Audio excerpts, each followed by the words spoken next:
이 잠언 마지막 장 31장입니다. 여기 처음에 르무엘이라는 그 왕의 이름이 나오는데, 이 르무엘이라는 이 히브리어 말은 하나님께 속하다는 뜻입니다. 그리고 하나님을 위하여 헌신하는, 드려지는 구별된 자라는 뜻입니다. 그래서 이 르무엘에 대해서 누가 르무엘이냐, 많은 그 신학자들이 말은 하는데 사실 답은 없고 그냥 생각하기를 솔로몬이 아닌가 그렇게 생각이 듭니다. 먼저 1절에서부터 9절까지는 왕으로서 어떻게 살아야 되는가 하는 왕도에 관한 것이, 그 다음에 10절에서부터 마지막 그 31절까지는 현숙한 여인은 어떤 사람인가 라는 것을 하면서 이 잠언을 현실적으로 이 세상 가운데 왕과 같은 제사장이 되는 그리스도인이 어떻게 살아야 되는지, 그리고 하나님의 그 말씀을 순종하며 하나님을 경외하는 현숙한 여인은 어떻게 사는 것인지, 그 두 가지로 크게 보겠습니다. 먼저 1절에서부터 9절까지 보겠습니다. 이제 1절에 내 아들아 라고 말하는 것은 나의 몸이란 얘기입니다. 내 아들아, 바로 내 아들은 나 아닌가요? 그것이 엄마의 마음이죠. 그 아들은 별도의 개체가 아니라 나입니다. 내 몸에서 난 나의 부분입니다. 내 태에서 난 내 아들이죠. 그리고 그 아들은 하나님께 달라고 기도한 대로 받은 자요, 또 내가 하나님께 다시 드리겠습니다 라고 서원한 또 하나님의 선물이기도 합니다. 우리 사무엘상 1장 11절에 이 사무엘을 기도하였던 바로 그 한나의 기도를 봅니다. 만군의 여호와여, 만일 주의 여종의 고통을 돌보시고 나를 기억하사 주의 여종을 잊지 아니하시고 주의 여종에게 아들을 주시면 내가 그의 평생에 그를 여호와께 드리고 라는 그 말씀입니다. 아들을 낳은 엄마의 그 심정은 똑같지 않나는 생각이 듭니다. 똑같습니다. 정도의 차이가 사람마다 있고 표현의 차이가 있을 따름이지 아마 그 내용은 거의 같을 겁니다. 그래서 이 르무엘 왕을 향한 이 잠언은 어머니가, 바로 그 서원했던 어머니가 그 아들에게 권면하는 내용이기도 합니다. 그 다음에 이 왕도에 대한 크게 두 번째는 왕이 범할 수 있는 두 개의 죄악입니다. 하나는 여자를 가까이 하는 것이요, 둘째는 술에 취하는 것이죠.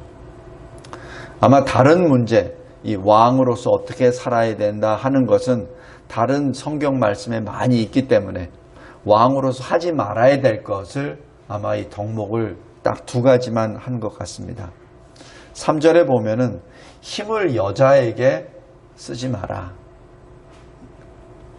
그리고 4절, 5절 술 취하지 말라라는 그 말씀입니다.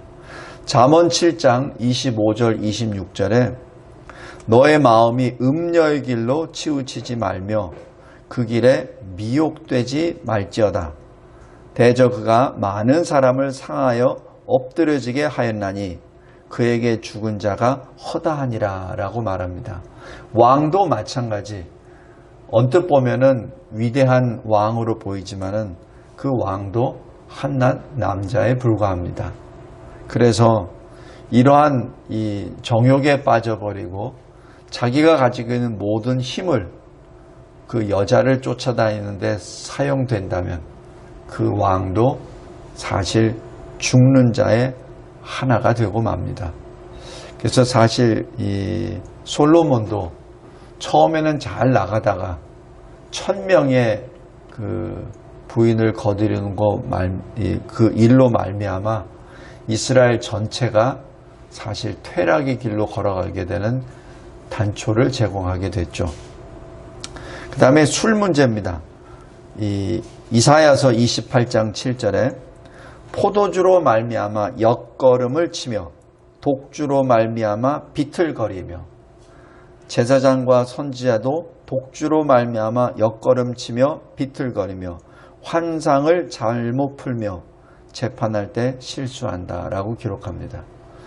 제사장과 선지자는 하나님과 하나님 백성 사이에서 중보자적 사명을 감당하는 사람이죠.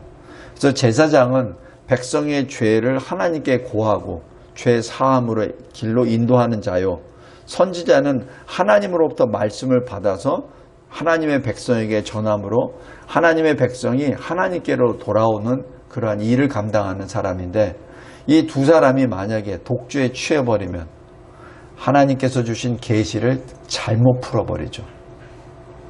잘못 풀어버립니다.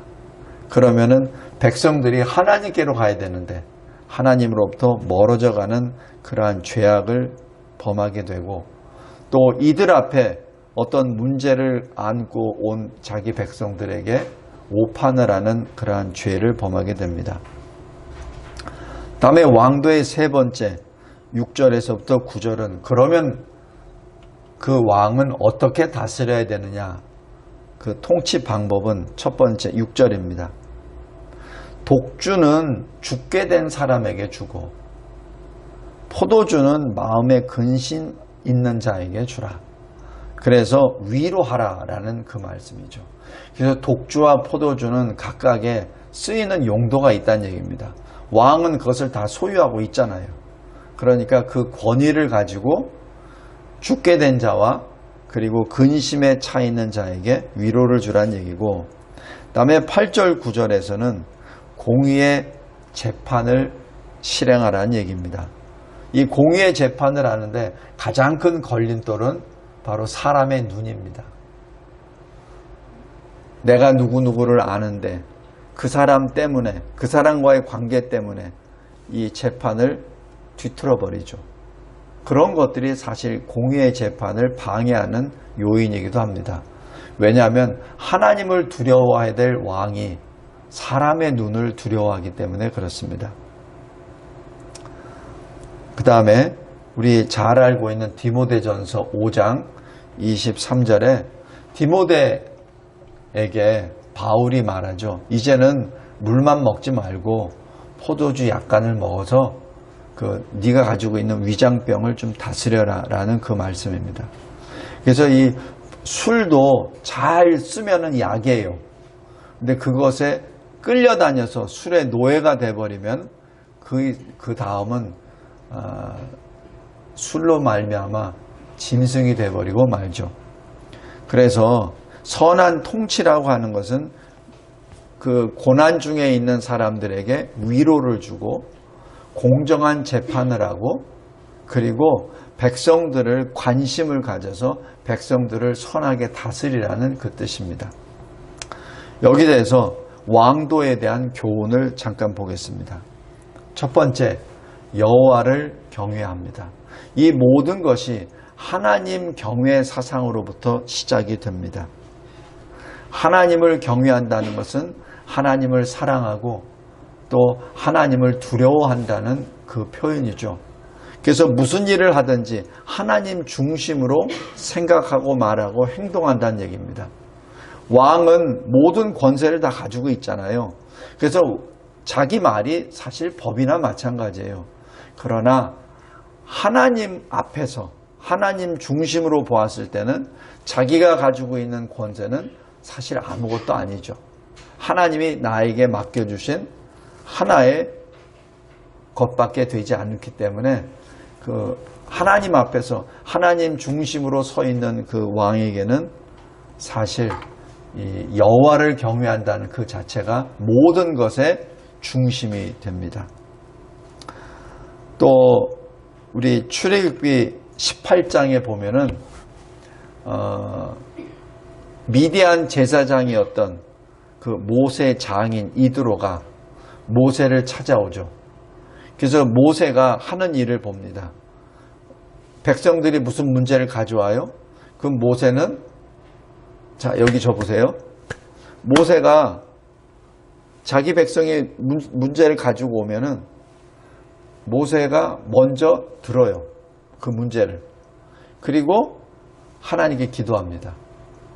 그러면 하나님이 답을 주시겠죠. 그럼 그 문제를 이렇게 해결합니다. 일종의 재판도 하고 권면도 하고 합니다. 그게 참 좋은 절차죠. 그런데 모세가 그 일만 하나요? 또 20세 이상 남자만 60만이 넘는데 그 많은 백성들이 문제가 없나요? 그러면 그 문제를 해결하기 위해서 모세에게 달려오죠. 그럼 그 사람들은 줄을 씁니다. 그러면 모세는 그 법에 따라서 차근차근 하나씩 하나씩 다 답을 주죠. 그 시간이 얼마나 걸리겠습니까? 이드로가 그것을 보고 그렇게 하면 좋지 않다. 그렇게 하면 모세 당신도 지치고 백성들도 계속 기다리느라고 또 지친다. 그러면서 이 이드로가 1000부장, 100부장, 50부장, 10부장 그 제도를 권면하죠. 이때 기준이 있습니다. 누가 지도자냐는 얘기죠. 지도자일 때 첫 번째, 하나님을 경외하는 자. 그가 바로 능력의 자다라고 얘기를 합니다. 그래서 능력 있는 자를 세울 때 첫 번째 조건이 하나님을 경외하는 것이죠. 두 번째가 진실한 자. 세 번째가 불의한 이익을 미워하는 자. 세 가지입니다. 성도 여러분, 하나님 앞에 섰을 때 능력이 있는 자는 누구냐면 가장 먼저 하나님을 경외하는 자입니다. 여기 왕도의 첫 번째 교훈은 바로 하나님의 경외사상, 하나님 중심 신앙입니다. 바로 우리 그리스도인은 왕 같은 제사장이잖아요. 왜? 우리는 하나님이 주시는 그 능력을 보유한 자입니다. 어떤 능력? 하나님을 경외하는 믿음을 소유한 자입니다. 그래서 하나님을 두려워하는 자는 진실을 말할 수밖에 없고, 하나님을 두려워하는 자는 더러운 이익, 불의한 이익을 추구할 수 없습니다.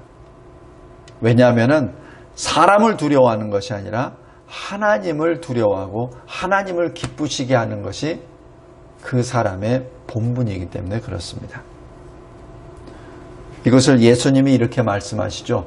마태복음 6장 33절에 먼저 그의 나라와 그의 의를 구하라. 다음 두 번째, 이 10절부터 31절까지 말씀입니다. 현숙한 여인입니다. 첫 번째, 이 현숙한 여인도 마찬가지 하나님 경외 신앙으로부터 시작합니다. 그래서 하나님 경외를 통해서 모든 선행을 시작하는 디모데전서 2장 10절의 그 말씀 그대로입니다. 그리고 베드로전서 3장 1절에 남편에게 순종하라. 그래서 이 남편에게 순종하는 그 행실로 남편이 구원을 얻게 하라 라는 그 말씀이죠. 이것을 하나님의 말씀과 정반대되는 것까지 순종하는, 그게 아니죠. 그리스도 안에서 순종하라는 얘기죠. 그래서 그 남편이 하나님을 경외하는 아내, 현숙한 아내의 순종을 통해서 구원에 이른다는 것이 베드로전서 3장 1절입니다. 베드로전서 3장 2절 4절이 두려워하며 정결하게 행하라. 그랬을 때 하나님 앞에서 값진 것이다 라는 말씀이죠. 자, 여기 10절입니다. 누가 현숙한 여인을 찾아 얻겠느냐라는 얘기죠. 이 말씀은 사실 여러 가지 해석이 가능한데 인간의 방법으로는 사실 현숙한 여인을 찾아 얻는 것이 어렵다라는 그러한 의미가 됩니다. 주 안에서 찾아야 되는데 인간이 자기 지혜와 자기 생각으로 아무리 얻으려고 해도 현숙한 여인은 구할 수 없다는 얘기입니다. 하나님을 경외하는 사람이 하나님을 경외하는 그 현숙한 여인을 구할 수 있는 것이죠. 성도 여러분, 현숙한 여인, 한마디로 성령의 여인입니다. 우리 사도행전 6장에 보면은 사도들이 말하잖아요. 이 과부 공개하는 문제가 되니까 모든 성도들을 모아놓고 회개하죠. 우리가 말씀과 기도에 전념해야 되는데 우리가 나누어주는 것, 공개하는 일로 인해서 내가 말씀과 기도를 우리가 제대로 못했다. 이 문제는 우리가 잘못했다. 그러니 여러분들이 성령과 지혜가 충만한 사람을 뽑아라.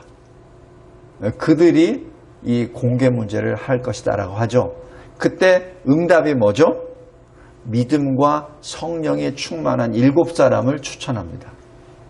자, 여기서 우리가 알 수 있는 건 바로 지혜는 믿음으로부터 나옵니다. 지혜의 근본은 하나님을 경외하는 것이죠. 하나님을 경외하는 것이 바로 무엇입니까? 믿음 아닙니까? 그래서 지혜와 믿음은 같이 들어갑니다.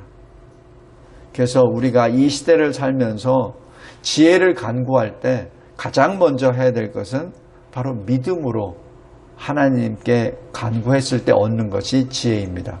성령과 지혜가 충만한 자, 믿음과 성령이 충만한 자의 동격입니다. 바로 이런 사람이, 이런 여인이 바로 능력의 여인이요 현숙한 여인입니다. 자, 그럼 현숙한 여인에 대해서 한번 쭉 보겠습니다. 먼저 첫 번째, 누구에게 현숙한 여인이죠? 남편에게 현숙한 여인입니다. 왜냐하면 그 남편은 그 가장의 중심이잖아요. 그 다음에 하나님이 주시는 복의 통로잖아요. 그죠? 그렇기 때문에 현숙한 여인은 자기 남편에게 현숙한 여인입니다. 자, 첫 번째, 남편을 존귀하게 여깁니다. 12절 보십시오. 11절 12절. 남편의 산업이 핍절하지 아니하겠으며 선을 행하고 악을 행하지 아니하느니라 라고 기록합니다. 현숙한 아내로 말미암아 남편의 산업이 더욱더 커진다는 얘기죠. 그 다음 23절입니다. 그 땅의 장로들과 함께 성문에 앉으며, 이 성문에 앉는다는 얘기는 재판을 하는 공적인 무엇은 일을 결정할 때 그때 장로들이 성문 앞에 모입니다. 그 현숙한 아내로 말미암아 남편이 장로의 반열에 서는 것이죠. 그래서 그 성문에서 그 일을 분별하고 재판하는 그 위치에 올라간다는 것을 의미합니다. 이것을 사람들이 인정한다는 얘기입니다. 다음에 29절. 나중에 남편을 그렇게 존귀하기 때문에 남편뿐만 아니라 자녀들까지도 이 현숙한 여인을 감사하고 칭찬합니다. 어떻게? 이 세상에서 덕행 있는 여자가 많이 있으나 그대보다 더 뛰어난 여자는 없습니다. 라는 고백입니다. 여기서 남편이 그 아내에게 이런 칭찬을 하는 것뿐만 아니라 자녀가 합니다. 성도 여러분, 자녀가 하는 것이 사실은 더 중요합니다. 왜냐하면 자녀는 아주 객관적으로 보거든요. 다음 두 번째, 자기 남편에게 현숙한 여인은 무엇을 하죠? 자기 일을 합니다. 일을 열심히, 자기가 부여된 일을 잘합니다. 27절, 자기의 집안일을 보살피고 게을리 얻은 양식을 먹지 아니합니다. 열심히 일합니다. 그리고 13절, 17절, 19절, 자기의 장사가 잘 되는 줄을 깨닫고 허리를 묶고 팔을 강하게 하며 부지런히 손으로 일하며 밤에 등불을 끄지 않습니다. 자기가 가지고 있는 모든 능력을 다 동원해서 최선을 다합니다. 그 다음에 15절입니다. 밤이 새기 전에 일어나서 자기 가족들에게 나누어줄 음식을 나누어주고 여종들에게 일을 정하여 줍니다. 이것이 현숙한 여인의 두 번째, 자기 일을 열심히 하는 사람입니다. 셋째, 자기 관리를 잘합니다. 22절에 자기를 위하여 아름다운 이불을 지으며 세마포와 자색 옷을 입습니다. 여기 세마포와 자색 옷은 비싼 옷감입니다. 그래서 사실 싸구려 옷감도 아니에요. 그래서 세마포와 자색으로 입었다는 얘기는 굉장히 지위도 높고 그리고 굉장히 부요하다는 것을 의미합니다. 자기 관리를 위해서 이렇게 한다는 얘기죠. 이것은 사치와 다릅니다. 자기를 스스로 자존감 있게 스스로를 높인다는 것이죠. 25절, 능력과 존귀로 옷을 삼고 후일을 묻습니다. 늘 장래를 대비하죠. 네 번째, 자기 남편에게 현숙한 여인은 어떻죠? 재정관리를 잘합니다. 스스로 자립하죠. 상인의 배와 같아서 먼 데서 양식을 가져옵니다. 이건 뭐죠? 그냥 그 집안 퉁수만이 아니라 벌써 세상에 돌아가는 모든 경륜을 다 안다는 얘기죠. 그래서 외부에서부터 자기가 받은 그 지혜로 모든 재정 관리를 효율적으로 다 한다는 얘기입니다. 16절, 밭을 살펴보고 사며 자기의 손으로 번 것을 가지고 포도원을 일굽니다. 누구에게만 늘 뭐를 손을 벌리는 것이 아니라 스스로 자기가 판단합니다. 스스로. 여기서 이 구약시대의 밭이라고 하는 것은 사실 자기 기업이나 마찬가지잖아요. 그죠? 그 기업과 산업 자체를 자기가 스스로 살펴서 자기가 구매합니다. 능력이죠. 자기 남편에게만 의지하면서 사는 것이 아니라 스스로 자기가 가지고 있는 지혜와 지식을 동원해서 재정관리를 합니다. 24절, 배로 옷을 지어 팔며 띠를 만들어 상인들에게 맡긴다라고 기록합니다. 스스로 자기가 일을 합니다. 이것이 남편에게 현숙한 여인입니다. 이 정도로 자기 스스로 자립 능력이 있고 재정 관리를 하기 때문에 여기 11절에 남편의 산업이 핍절하지 아니한다라는 그 구절이 연결이 됩니다. 다섯 번째, 자기 남편에게 현숙한 여인은 어떻죠? 자기 가족을 돌보고 이웃을 돌봅니다. 15절에 밤이 새기 전에 일어나서 음식을 자기 가족들에게 나누어 주고 여종들에게 일을 정하여 맡깁니다. 21절에 자기 집 사람들은 다 홍색 옷을 입어서 추위가 와도 염려하지 아니한다. 여기서 홍색 옷이라는 얘기는 두꺼운 옷을 말합니다. 그러니까 겨울이 오기 전에 두꺼운 옷을 주니까 추위가 와도 걱정을 안 하죠. 다시 얘기해서 미리 환란의 때를 대비한다는 그 여인입니다. 27절, 자기 집안일을 보살피고 게을리 얻은 양식을 먹지 아니합니다. 특히 이 시대에 물론 뭐 필요한 제도입니다. 어렵게 사는 사람들을 돕는 어떤 그런 제도들 굉장히 필요합니다. 그런데 그러한 제도에 자기 자신을 맡겨버리는 것은 그것은 온당치 않습니다. 그것은 옳지 않다고 봐요. 자기가 능력이 있으면은 능력껏 열심히 해서 그것을 자기 스스로 노력을 해서 획득을 하려고 해야지 어떤 사회보장제도나 이런 거를 통해서 무슨 수입이 적은 사람, 가족이 어떻게 좀 불안정하는 사람들에게 나눠주는 그것을 받는 것을 익숙하게 해버리면 그것은 거지가 돼버립니다. 왜냐하면 그런 제도가 없어지면 나는 못 살게 되잖아요. 그거는 아닙니다. 그래서 사회보장제도가 좋은 면도 있지만은 사실 사람이 자립하는 능력이 거세돼 버리는 또 다른 악조건이 됩니다. 그 다음에 20절 곤고하고 궁핍한 자를 위하여 손을 내밉니다. 이것은 돕기 위해서 손을 내미는 거죠.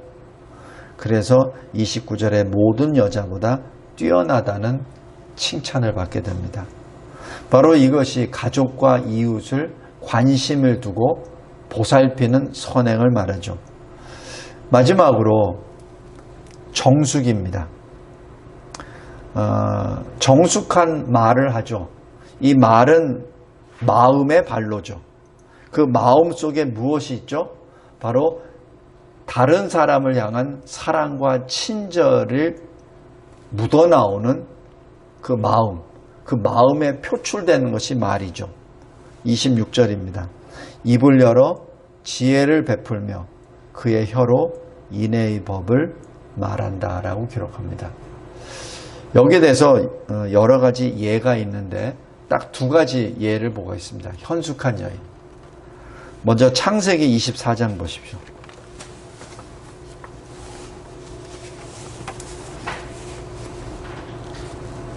창세기 24장에 보면은 아브라함이 자기 종을 보내서 이삭의 이 아내, 자기 며느리를 구하는 그 장면이 나오죠. 그래서 이 나이 많은 종이 그쪽에 가서 우물가에서 하나님께 기도하죠. 이러이러한 여인을 만나게 해주세요. 그게 뭐죠? 바로 이러이러한 여인이 현숙한 여인이라는 뜻입니다. 당시 아브라함의 그 모든 그 재산은 엄청난 거부입니다. 그렇기 때문에 이삭이 그것을 다 받잖아요. 그러면 이삭의 아내가 될 사람은 그 모든 것을 다 관리해야 될 사람이에요. 그리고 더 크게 일으켜야 될 사람이죠. 그래서 이것을 아는 그 종이 기도하는 내용입니다. 그것이 24장 14절입니다. 어떻게 기도하냐면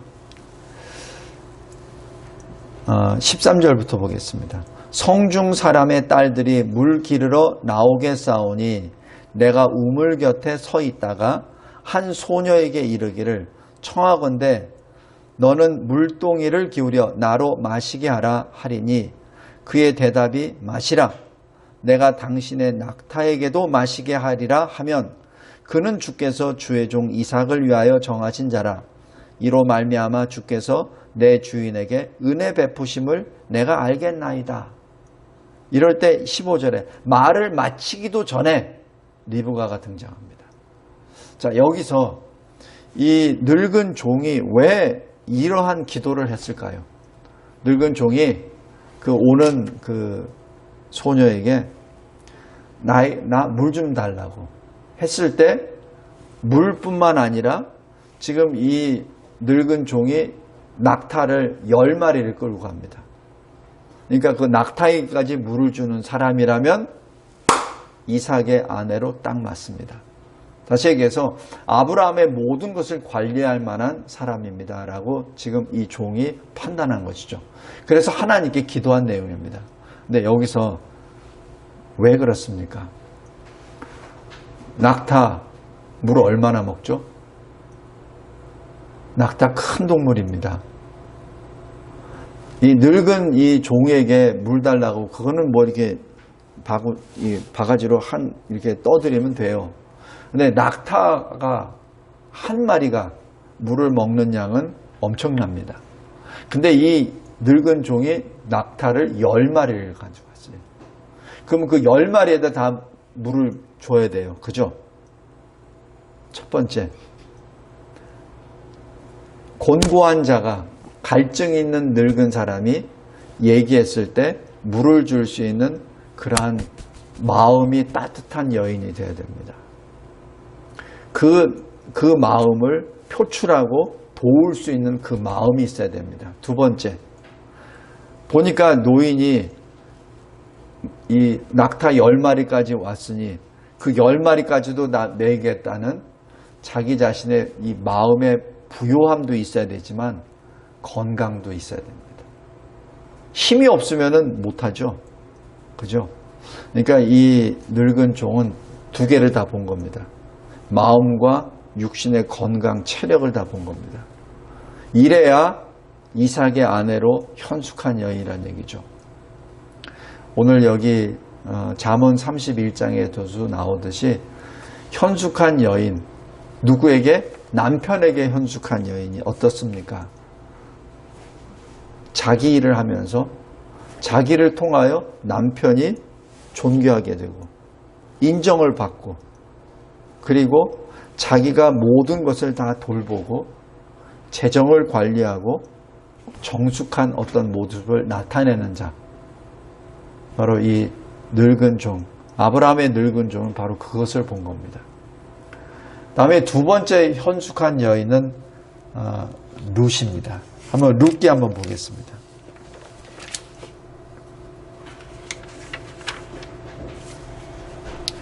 룻기 3장 11절 한번 보십시오.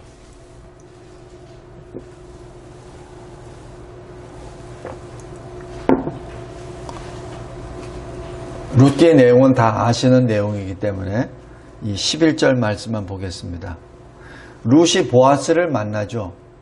그리고 이 보아스가 이렇게 말합니다. 내 딸아 두려워하지 말라. 아마 이 보아스는 나이가 아마 어느 정도 있는 사람 같습니다. 그러니까 이 룻을 보고 내 딸아라고 부르죠.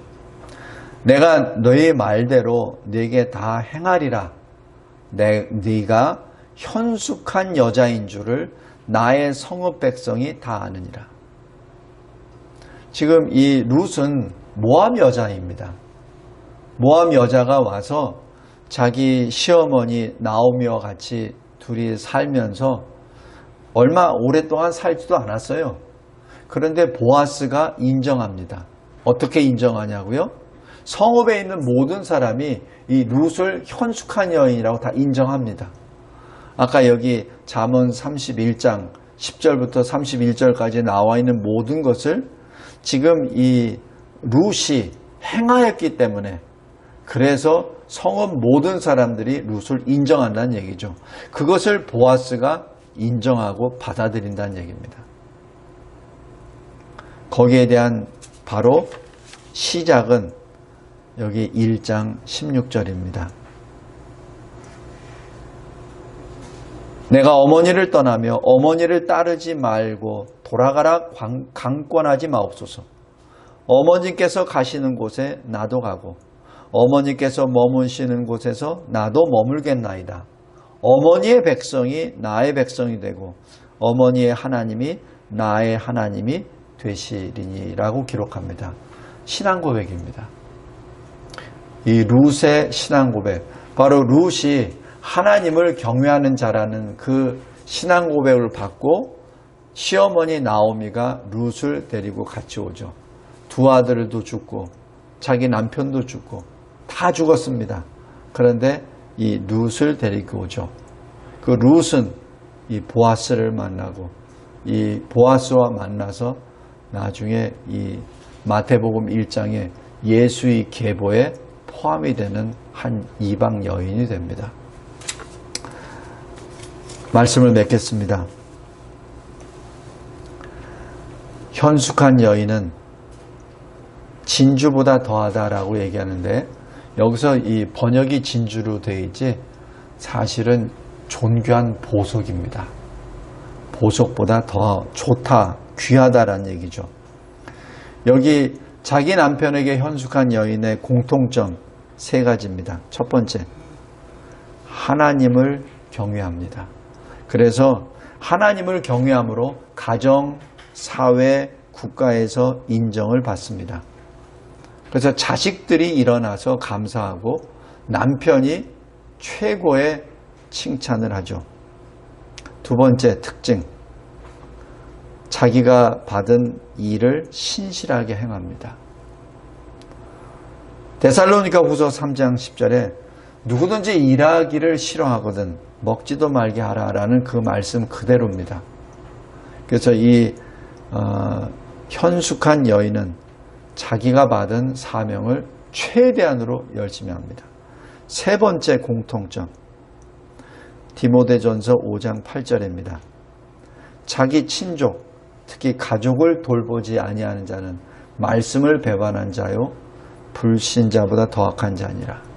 바로 현숙한 자는 누구죠? 자기 가족을 사랑으로 보살피는 자입니다. 그리고 그것이 확대돼서 이웃을 돌보는 자가 되죠. 이 공통점입니다. 성도 여러분, 여기 크게 왕도와 현숙한 여인에 대해서 마감을 하면서 잠언을 끝냅니다. 근데 이 잠언을 끝낼 때 모습이 전도서의 모습과 흡사 유사합니다. 전도서에서도 12장 마지막 끝에 여호와를 경외하는 것이 사람의 본분이니라 이렇게 기록하죠. 마찬가지 잠언도 31장 끝내면서 오직 여호와를 경외하는 여자는 칭찬을 받을 것이라. 그 여자가 고운 것도 거짓이 되고 아름다운 것도 헛되다. 그 여자가 아무리 고와도 또 아무리 아름답다 하더라도 그것은 헛되고 만다. 그러나 오직 여호와를 경외하는 것은 영원한 칭찬을 받게 된다는 말씀이죠. 이 잠언 31장을 마감하면서 다시 한번 우리 스스로의 인생을 돌이켜보며 우리가 어떤 삶을 살고 있는지, 남자면 남자로, 여자는 여자로 어떤 삶을 살고 있는지, 그리고 진정 하나님 중심으로 하나님을 경외하며 살고 있는지, 그 열매가 무엇인지 그것을 다시 한번 점검해보는 시간이 되길 바랍니다. 우리가 믿음이 있다고 그리스도인이라고 스스로 말은 하지만 그 믿음의 열매가 뭐죠? 행함이 아닌가요? 그래서 행함이 없는 믿음은 사실 죽은 것과 같다라고 야고보에서 말씀한 것과 똑같습니다. 우리가 신앙을 가졌습니까? 그렇다면 그 신앙에 열매가 있어야 되죠. 그리고 그 열매는 하나님의 경외함으로부터 시작되는 그 열매가 되어야 합니다. 기도하겠습니다. 하나님 아버지, 감사하고 감사합니다. 저희들에게 이 말씀을 읽고 또 연구하고 묵상할 수 있는 시간과 자유와 기회를 주심에 감사합니다. 무엇보다도 함께 말씀을 나누는 우리 성도들을 허락해 주심에 감사합니다.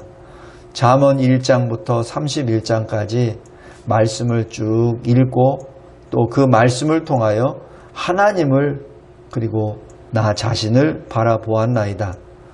오직 하나님을 경외하는 자, 그 경외하는 자가 하나님의 칭찬과 이 세상의 인정을 받는다는 그 사실을 다시 한번 마음에 새기며 아내로서 현숙한 여인이 또 왕같은 제사장으로서 하나님 앞에 더 가까이 나아가는 우리 모든 그리스도인 성도들이 될 수 있도록 주님이 인도하여 주옵소서.